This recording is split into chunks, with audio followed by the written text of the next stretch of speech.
Hello दोस्तों, नमस्कार। मैं Akhilesh Singh the study lab YouTube channel पर आप सभी का हार्दिक स्वागत एवं अभिनंदन करता हूं। दोस्तों, आपके यूपी पुलिस एग्ज़ाम के लिए तथा यूपी टेट के लिए हिंदी के कुछ चुनिंदा क्वेश्चन मैं लेकर आया हूं, जो आपकी परीक्षा के लिए अति महत्वपूर्ण होंगे। चलिए दोस्तों, हम पहले क्वेश्चन चलते हैं। देखिए दोस्तों, पहला क्वेश्चन हमारी स्क्रीन पर देखिए। कौन सा शब्द इटालियन भाषा का है? तो हमें ये छांटना है कि कौन सा शब्द इटालियन भाषा का है, ये देखना है हमें। तो देखिए पहला शब्द कौन सा है? लॉटरी, सुनामी, टमाटर, चिड़िया। अब देखिए दोस्तों, लॉटरी ये तो इटालियन भाषा का शब्द है, सुनामी ये जापानी भाषा का शब्द है, जो टमाटर है वो मैक्सिकन भाषा का शब्द है, चिड़िया है वो डच भाषा का शब्द है। इसलिए दोस्तों हमारा ऑप्शन नंबर कौन सा सही होगा? Option number 1। अगले क्वेश्चन चलते हैं दोस्तों, क्वेश्चन नंबर 2। देखिए दोस्तों, क्वेश्चन नंबर 2 क्या है? निम्न में चीनी शब्द का कौन सा है, यानी चीनी शब्द कौन सा है, ये हमें छांटना है। टेलीग्राफ, जमाल गोटा, चाय, रिक्शा। ये देखिए, जो टेलीग्राफ है वो यूनानी भाषा का शब्द है, जमाल घाटा है वो पाश्तो भाषा का शब्द है। कौन सी भाषा का शब्द है? पाश्तो भाषा का। जो चाय है वो चीनी भाषा का शब्द है, जो रिक्शा है वो जापानी भाषा का शब्द है। तो दोस्तों तो हमारा ऑप्शन इसमें कौन सा सही होगा? ऑप्शन नंबर सी करेक्ट होगा। अगले क्वेश्चन चलते हैं दोस्तों, क्वेश्चन नंबर 3। निम्न में तत्सम शब्द बताइए। हमें क्या छांटना है इसमें? तत्सम छांटना है। अब देखिए, तत्सम तद्भव तो आप जानते हैं सब लोग। तत्सम का मतलब वे शब्द जो संस्कृत में इस्तेमाल होते हैं, तद्भव का मतलब जो वे शब्द जो संस्कृत से हिंदी में इस्तेमाल होते हैं। जैसे देखिए पहला क्वेश्चन, गांठ, घोड़ा, जमुना और पुत्र। तो यहाँ पर देखिए, जो गांठ है वो तद्भव शब्द है, जो घोड़ा है वो भी तद्भव शब्द है, जो जमुना है वह भी तद्भव शब्द है, लेकिन जो पुत्र है वो तत्सम शब्द है। कैसा शब्द है? तत्सम। तो हमारा ऑप्शन कौन सा नंबर सही होगा? डी। Option number D. अगले क्वेश्चन चलते हैं दोस्तों, क्वेश्चन नंबर 4 पर। 4 देखिए दोस्तों, क्वेश्चन 4 दोस्तों क्वेश्चन क्या कहता है? निम्नलिखित में तद्भव शब्द बताइए। हमें तद्भव में छांटना है। तो हमारे ऑप्शन कौन दिए हैं? स्तंभ, पठन, धूल, स्नेह। 4 ऑप्शन दिए हैं। अब इनमें हमारा कौन सा हमें तद्भव छांटना है? तद्भव कौन सा है? बाद बाकी सब तत्सम है। अब देखिए, स्तंभ ये भी तत्सम है, पठन ये भी तत्सम है, और जो स्नेह है वो भी तत्सम है, लेकिन जो धूल है वो क्या है? तद्भव शब्द है। इसलिए हमारा ऑप्शन नंबर कौन सा सही होगा? ऑप्शन नंबर सी सही होगा। अगले क्वेश्चन चलते हैं दोस्तों, क्वेश्चन नंबर 5 देखिए। क्वेश्चन नंबर, देवता के पर्यायवाची बताइए। अब हमें क्या छांटने हैं? पर्यायवाची छांटने हैं। तो देखिए, पहला नंबर पे दे रखा है आदित्य, अमर, असुर। दूसरे नंबर दे रखा है चबला, विद्युत, प्रवाह। सी नंबर दे रखा है स्नेह, अनुराग, ममता। डी पे दे रखा है सुधा, मधु, सोम। अब देखिए दोस्तों, जो आदित्य, अमर, सुर है ये तो देवता के पर्यायवाची, चपला, प्रवाह, विद्युत है ये बिजली के पर्यायवाची होगा। जो स्नेह, अनुराग, ममता है ये हमारे किसके पर्यायवाची? प्रेम के पर्यायवाची। सुधा, मधु, सोम ये हमारे अमृत के पर्यायवाची। तो हमारा ऑप्शन नंबर कौन सा सही होगा? ऑप्शन नंबर ये सही होगा। ठीक। अगले क्वेश्चन चलते हैं दोस्तों, क्वेश्चन नंबर 6। क्वेश्चन नंबर 6 देखिए, निम्नलिखित में से कौन सा अशुद्ध विलोम है? हमें अशुद्ध छांटना है। कौन सा छांटना है? अशुद्ध। आप देखते हैं हम, आबानी का अंबर होता है क्या? आगामी, विगत, नख, सिख, दबा, दानव। अब देखिए दोस्तों, आबानी का अंबर होता है विलोम शब्द, आगामी का विगत होता है, नख का सिख होता है, लेकिन दबा का दानव नहीं होता है। तो हमारा ऑप्शन नंबर कौन सा सही है? ऑप्शन नंबर डी करेक्ट होगा। अगले क्वेश्चन चलते हैं, क्वेश्चन नंबर 6 पर। क्वेश्चन नंबर 7 पर। क्वेश्चन नंबर 7 देखिए, क्या कह रहा है क्वेश्चन नंबर 7? निम्न में शुद्ध विलोम छांटिए। हमें यानी सही छांटना है, बाद बाकी सब गलत है। अब देखिए, पराधीन का आधीन, बंधन का मरण, मुख का पृष्ठ और निर्बल का सार्थक। अब देखिए, जो पराधीन होता है उसका क्या होता है? उसका अधीन नहीं होता। पराधीन आधीन तो एक ही बात है, तो इसलिए पराधीन का क्या होता है? स्वाधीन होता है। बंधन का मरण ये भी नहीं सही है। अब दोस्तों, निर्बल का सार्थक नहीं होता, निर्बल का सबल होता है। जो मुख है मुख का पृष्ठ होता है। तो ये हमारा ऑप्शन नंबर कौन सही होगा? सी। ऑप्शन नंबर कौन सही होगा? सी, यानी क्या ऑप्शन होगा? मुख का पृष्ठ होगा। अगले क्वेश्चन चलते हैं दोस्तों, क्वेश्चन नंबर 8 पर। 8 क्वेश्चन नंबर देखिए, वाक्यांशों के लिए एक सार्थक शब्द बताइए। मतलब एक हमें सार्थक शब्द बताएं जो सही है, बाद बाकी सब गलत है। गुरु के निकट रहने वाले को क्या अंतेवासी कहते हैं? स्त्री, जो स्त्री कविता लिखती हो। अब जो स्त्री कविता लिखती होगी उसे क्या कहेंगे? कवित्री कहेंगे। जिसकी उपमा ना हो तो उसको क्या कहेंगे, अनुपम कहेंगे। ऋण देने वाले को क्या कहते हैं, उत्तमरण कहते हैं। क्या कहते हैं, उत्तमरण। तो हमारा ऑप्शन नंबर कौन सही होगा, ऑप्शन नंबर ए सही होगा, बाद बाकी सब गलत है। अगले क्वेश्चन चलते हैं, क्वेश्चन नंबर 9 पर।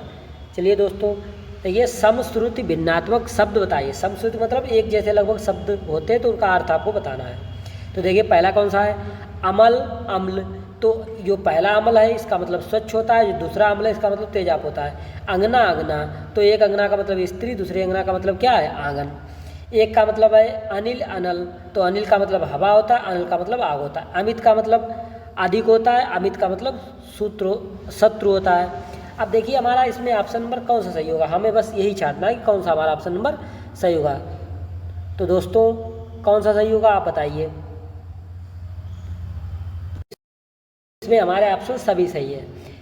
तो ऑप्शन नंबर ए भी सही है। कौन सा सही है, हमारा ऑप्शन नंबर ए भी सही है, ऑप्शन नंबर बी भी सही है, ऑप्शन नंबर सी भी सही है और ऑप्शन नंबर डी भी सही है। चारों हमारे ऑप्शन सही है। अगले क्वेश्चन चलते हैं दोस्तों, क्वेश्चन नंबर 10 पर।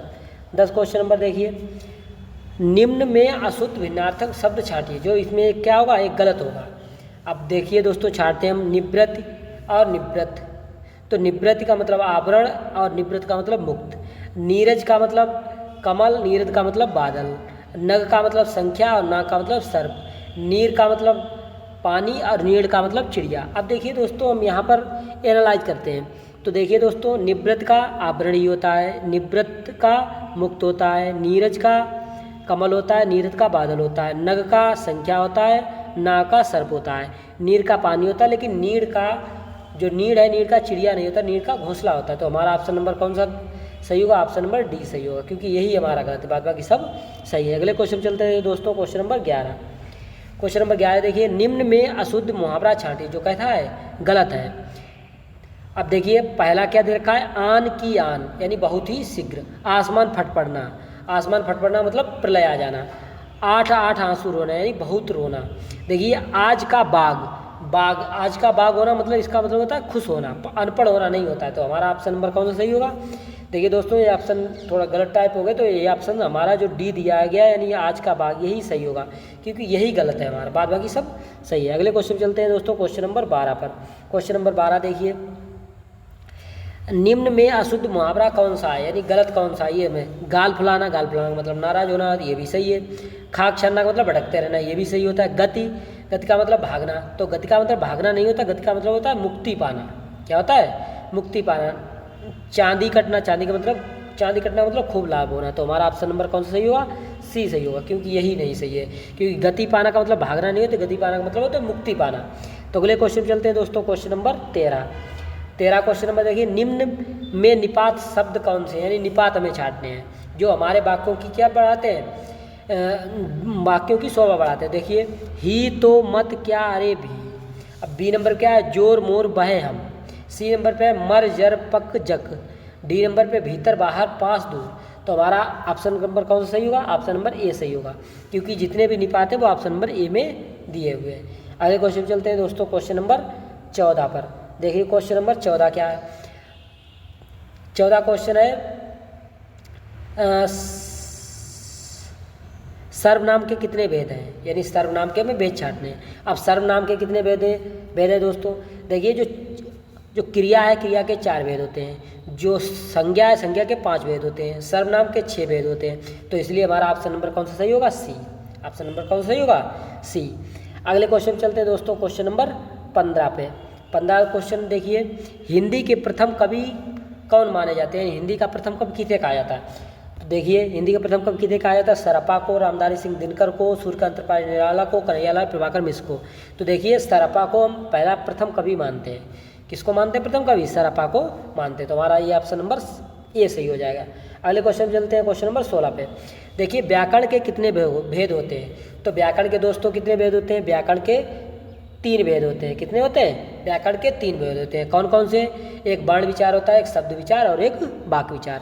अगले क्वेश्चन चलते हैं दोस्तों, क्वेश्चन नंबर 17 पे। 17 क्वेश्चन नंबर देखिए, अबुधय संधि शब्द में कौन सी संधि, यानी हमें इसमें संधि छांटना है। कौन सी संधि है, वृद्धि संधि, गुण संधि, अयाज संधि या यण संधि। ये यण नहीं, यण है।